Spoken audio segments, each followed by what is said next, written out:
Hello बच्चों, कैसे हो। आज हम लोग लाइट चैप्टर क्लास 10th का करने जा रहे हैं। लाइट क्या है? लाइट जो हमें आसपास किसी भी ऑब्जेक्ट को दिखने में हेल्प करता है, यानी किसी भी ऑब्जेक्ट को देखने में जो विजुअल हो वो लाइट के बिना विजुअल हो नहीं सकती है। तो लाइट के कई सारे रूप हैं।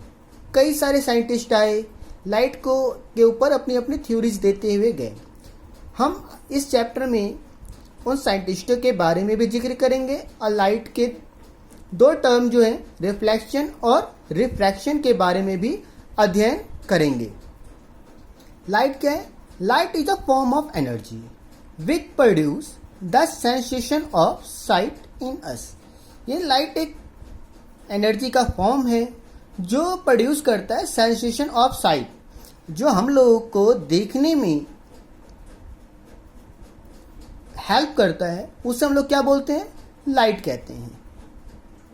इसी दौरान एक प्राचीन ग्रीक फिलोसफर आए जिनका नाम था पैथागोरस, जो 6ठी शताब्दी बीसी के अंदर उन्होंने एक थ्योरी दी कि light is made up of stream of particles emitted from a source. उन्होंने कहा कि लाइट जो है एक स्ट्रीम, पार्टिकल का एक स्ट्रीम है जो कि किसी भी एक सोर्स से क्या होता है? एमिट करता है, यानी निकलता है।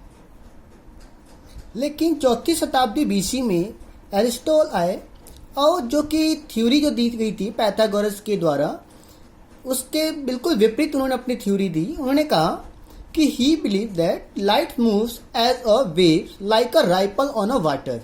उन्होंने कहा कि लाइट जो है एक मूव करती है वेव्स के रूप में, यानी कि एरिस्टोटल के द्वारा कहा गया था कि लाइट जो है वेव्स के रूप में राइपल्स करती है।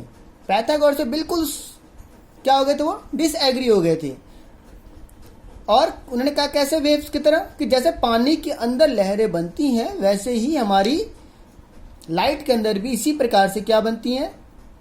वेव्स फॉर्मेशन होती है। लाइट के ऊपर ऐसे ही डिबेट कम से कम 17वीं शताब्दी तक चलती रही कि लाइट स्ट्रीम पार्टिकल्स है या वेव्स नेचर है। इसके ऊपर कम से कम 17वीं शताब्दी तक यही बहस छिड़ी रही कि लाइट को क्या बोला जाए, एक स्ट्रीम ऑफ पार्टिकल्स कहा जाए या वेव्स फॉर्म कहा जाए। जब 17वीं शताब्दी में सर इजाक न्यूटन आए तो उन्होंने एक पोस्टुलेट दिया है कि light moves as a stream of particles. उन्होंने प्रूव करके दिखाया कि लाइट जो है मूव करती है एक स्ट्रीम ऑफ पार्टिकल्स के रूप में।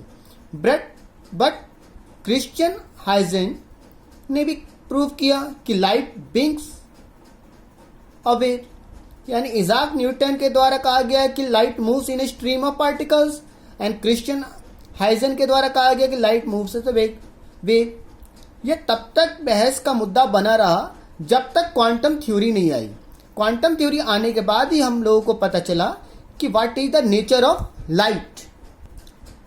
जब क्वांटम थ्योरी आई तभी पता लगा कि लाइट का नेचर जो है सिंगल नेचर नहीं है, ना तो नेचर पार्टिकल जैसा है ना ही वेव। लाइट का ड्यूल नेचर था। कैरेक्टर्स का क्या था कि जब लाइट एब्जॉर्ब करती है किसी भी ऑब्जेक्ट के अंदर तो पार्टिकल्स के रूप में करती है, लेकिन जब वो प्रोपेगेट्स करती है, ट्रेवल्स करती है, तो वह वेव्स के फॉर्म में करती है। तो मॉडर्न क्वांटम थ्योरी क्या कहता है? Modern quantum theory of a light state that light is neither a wave or nor a particle but it has dual characters. Quantum theory, modern quantum theory क्या कहती है कि लाइट ना तो waves का फॉर्म है ना ही पार्टिकल्स का फॉर्म है, लेकिन इसका कैरेक्टर्स क्या है? ड्यूल है, यानी दोहरा चरित्र है लाइट का, कि लाइट एमिटेड और एब्जॉर्ब बाय एन ऑब्जेक्ट, यानी लाइट जब एमिट करती है, निकलती है और एब्जॉर्ब होती है किसी ऑब्जेक्ट के अंदर तो पार्टिकल्स के रूप में होती है, but propagates as a wave, लेकिन ट्रेवल्स किस रूप में करती है? वेव्स के रूप में करती है। In physics the term light sometimes refer to electromagnetic radiation, यानी कि फिजिक्स के अंदर लाइट कभी कभार इलेक्ट्रोमैग्नेटिक रेडिएशन के रूप में भी बताया गया है, ऑफ एनी वेवलेंथ, किसी भी वेवलेंथ के रूप में, वेदर विजुअल और नॉट, चाहे वो लाइट वेव्स विजुअल हो या ना हो। सोर्सेस ऑफ लाइट, यानी सोर्सेस ऑफ लाइट क्या होता है, यानी लाइट के सोर्स कौन कौन से हैं। तो लाइट के सोर्स हमारे पास दो हैं। तो लाइट के सोर्स क्या होते हैं कि a body which emit light in all direction, यानी वह बॉडी, वह वस्तु जो लाइट एमिट करे किसी भी डायरेक्शन, चारों दिशाओं में, जितनी भी दिशाएं हैं उन सभी दिशाओं में जो बॉडी लाइट को एमिट करे उसे हम लोग कहते हैं सोर्स ऑफ लाइट। ठीक है। It has two types. Source of light के कितने टाइप्स हैं? टू टाइप्स हैं। फर्स्ट टाइप क्या है? लुमिनियस सोर्स, यानी any object which has on tendency to emit light, यानी कि वह वस्तु जिसके पास अपनी खुद की टेंडेंसी हो क्या करने की, लाइट को एमिट करने की, यानी लाइट को बाहर निकालने की, उस वस्तु को हम लोग कहते हैं luminous source of light. Example sun, star, candle etcetera. दूसरा है non luminous source. Non luminous source क्या होता है बच्चों? Any object which has not on tendency to emit light, यानी जिस ऑब्जेक्ट के पास अपनी खुद की टेंडेंसी ना हो लाइट को एमिट करने की, उसे हम लोग बोलते हैं non luminous source. Example moon है, हाउस है, प्लैनेट है। तो नॉन लुमिनियस ऑब्जेक्ट हमें दिखाई कैसे देते हैं? तो नॉन लुमिनियस ऑब्जेक्ट हमें दिखाई तभी देते हैं जब इनके ऊपर रिफ्लेक्शन होती है, किसकी? लुमिनियस सोर्स ऑफ लाइट की। यानी कि सन की रिफ्लेक्शन अगर मून पे पड़े तो ही हमें मून और प्लैनेट दिखाई देते हैं। जैसे किसी भी लाइट की रिफ्लेक्शन अगर हमारे घरों पे किसी ऑब्जेक्ट पे पड़े तो हमें वो विजुअल होगा। अगर उसके ऊपर कोई रिफ्लेक्शन ना हो तो उसके ऑब्जेक्ट के ऊपर से अपनी लाइट एमिट नहीं करेगी। इस प्रकार के ऑब्जेक्ट को हम लोग बोलते हैं non luminous source of light. Next है हमारा टॉपिक मीडियम ऑफ लाइट। तो मीडियम क्या होते हैं? Any substance through which light can pass, यानी कि लाइट जिस सब्सटेंस के अंदर से पास हो जाए उसे हम लोग बोलते हैं मीडियम ऑफ लाइट। तो मीडियम ऑफ लाइट कितने प्रकार के हैं? हमारे 3 टाइप्स के हैं। फर्स्ट क्या है? ट्रांसपेरेंट। ट्रांसपेरेंट का मतलब क्या होता है? विच अलाउ लाइट, जो अपने अंदर से क्या करे? अलाउ करे लाइट को, यानी पूरा का पूरा पास हो जाने दे। लाइक एग्जांपल ले लेते हैं हम लोग, ग्लास है, एयर है। एयर क्या करता है? आप एयर के अंदर दिखाई तो एयर देता ही नहीं है।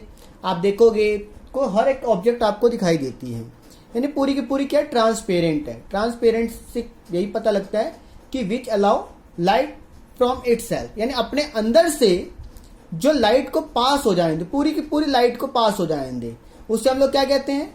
ट्रांसपेरेंट कहते हैं। Translucent which allow light to pass partially from itself, यानी ट्रांसलूसेंट वो ऑब्जेक्ट कहलाएगा जो अपने अंदर से पार्शियली नहीं, कम मात्रा में लाइट को पास होने दे। ऐसे ऑब्जेक्ट को हम लोग कहते हैं ट्रांसलूसेंट ऑब्जेक्ट। एग्जाम्पल है हमारा बटर पेपर, ग्राउंडेड ग्लास, ये भी हमारे क्या है? एग्जाम्पल्स हैं कुछ ट्रांसलूसेंट ऑब्जेक्ट के। तीसरा है हमारा ओपेक सब्सटेंस, यानी ओपेक क्या होता है कि which does not allow light from itself. Opaque substance वो होगा जो अपने अंदर से बिल्कुल भी लाइट को पास ना होने दे, उसे हम लोग बोलेंगे opaque substance. Example wood, chair. Next topic है हमारा सम इंपॉर्टेंट टर्म्स। इसके अंदर सबसे पहला आता है ray of light. Light travel in a straight line. Light हमेशा एक स्ट्रेट लाइन में ट्रेवल करती है। The path travelled by light is represent by a straight line, यानी हम पाथ को कैसे रिप्रेजेंट करते हैं? एक रेस की तरह। जैसे हम लोगों ने डायग्राम में बना के दिखा रखा है कि इस प्रकार से कोई भी रेस जो ट्रेवल करेगी इसको हम लोग कहेंगे रेज ऑफ लाइट कहेंगे। ठीक है। Rays of light is also known as rectilinear propagation of light. और रेज ऑफ लाइट को हम लोग क्या बोलते हैं? रेक्टिलिनियर प्रोपेगेशन ऑफ लाइट भी बोलते हैं। कि लाइट ऑलवेज ट्रेवल, यानी पॉइंट्स हम लोग ये समझने की कोशिश कर रहे हैं कि लाइट जो है हमेशा ट्रेवल करती है कि स्ट्रेट पाथ में, यानी पाथ सीधी रहेगी लाइट के ट्रेवल्स करने की। Beam of light, a group of light rays travelling is called beam of light, यानी एक ही जगह से जब बहुत सारी लाइट की रेज ट्रैवल करती है उसको हम लोग बीम ऑफ लाइट कहते हैं। ठीक है, तो बीम ऑफ लाइट कितने प्रकार के हैं जी? तो हमारे 3 प्रकार के। कौन कौन से? कन्वर्जिंग, यानी कि सारी की सारी रे ऑफ लाइट जब एक ही पॉइंट पर आकर मिले तो इसको हम लोग बोलते हैं कन्वर्जिंग ऑफ लाइट। इस प्रकार के लाइट को हम लोग क्या बोलते हैं? कन्वर्जिंग ऑफ लाइट बोलते हैं। जब रेज ऑफ लाइट एक पॉइंट से जब अलग अलग दिशाओं में जाए इसे हम लोग क्या बोलेंगे? डाइवर्जिंग। जब एक पॉइंट पे मिले तो कन्वर्जिंग, और जब एक पॉइंट से अलग अलग दिशाओं में जाओ तो उसे diverging. Parallel rays of light क्या होंगी? जब rays of group of rays of light जो होंगी, जब सारी की सारी क्या हो? एक दूसरे के पैरेलल हो, उसे हम लोग बोलेंगे parallel beam of light.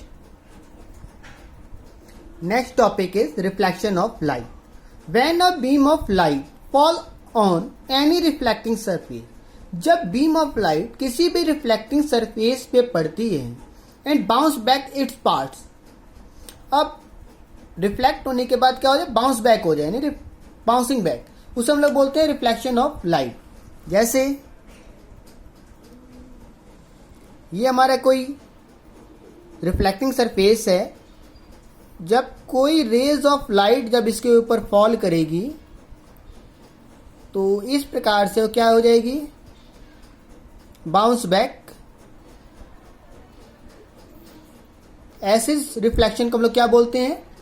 Reflection of light कहते हैं। Types of reflection of light. Types of reflection of light का मतलब रिफ्लेक्शन के 2 प्रकार हैं। पहला है regular reflection. When a beam of parallel rays of light fall on a smooth and highly polish surface like mirror.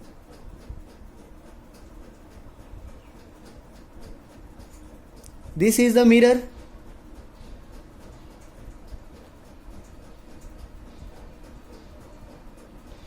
When beam of light parallel falling from mirror, then after reflection the the beam of light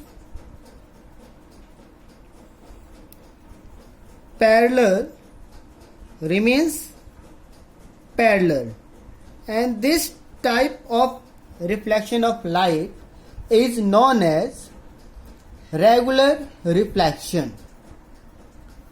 Second, irregular reflection. When a beam of light parallel rays fall on a rough or irregular surface. Irregular surface, this is a irregular surface. This is a reflecting part.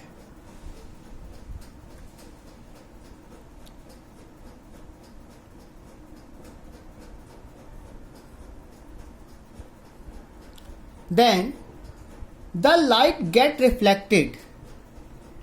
Rays of light falls. Rays of light fall. Then it reflected in various direction. Goes to this direction and goes to this direction. In a same medium, not longer remains same, जो कि same भी नहीं होंगी, parallel भी नहीं होंगी और same भी नहीं होंगी। इस प्रकार की रिफ्लेक्शन को हम लोग क्या बोलेंगे? इर्रेगुलर रिफ्लेक्शन ऑफ लाइट कहेंगे। Term related to reflection of light. This is a mirror and it is a polished surface. Polished surface. This is a mirror. When rays of light fall on the mirror, when rays of light fall on the mirror, this rays is called incident rays. Incident ray, जब कोई raise mirror के ऊपर fall होगी उस raise को हम लोग क्या बोलेंगे? इंसिडेंस रेज बोलेंगे. Clear? When rays reflected from the mirror, when rays reflected from the mirror is called reflected rays. Reflected rays.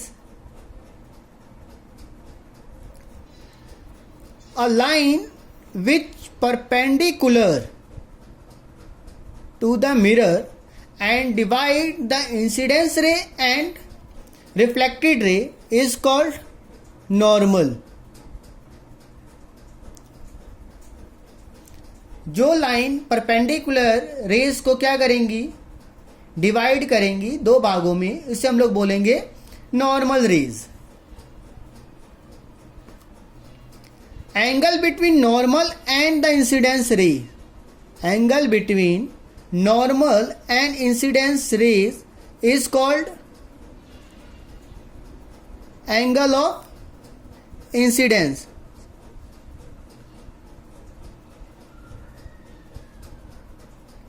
And angle between normal and reflection,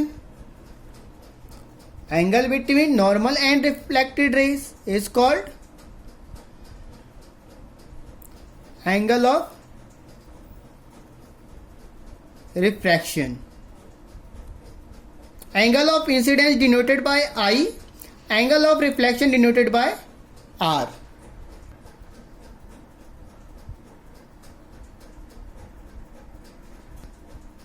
Next topic is laws of reflection.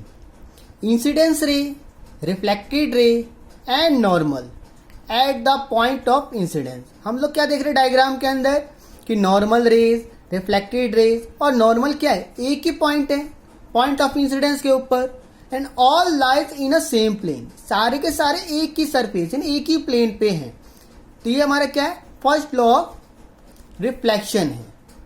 Next law है laws of reflection के अंदर, angle of incidence is always equals to angle of reflection. यानी angle of incidence जो होगा हमेशा angle of reflection के ऊपर, angle of reflection क्या होगा? इक्वल होगा, जो आपको जैसे आपको डायग्राम में दिखाई दे रहा है. ठीक है बच्चों, चैनल को ज़्यादा से ज़्यादा लाइक करें, शेयर करें, जिससे आपको, और बेल सब्सक्रिप्शन का बटन जरूर दबाएं बच्चों, जिससे, और बेल सब्सक्रिप्शन में बेल की घंटी बजाना जरूरी है, जिससे नेक्स्ट वीडियो का नोटिफिकेशन आपके पास आ जाए, जिससे आपको तैयारी करने में और ज़्यादा सहूलियत, आसानी हो.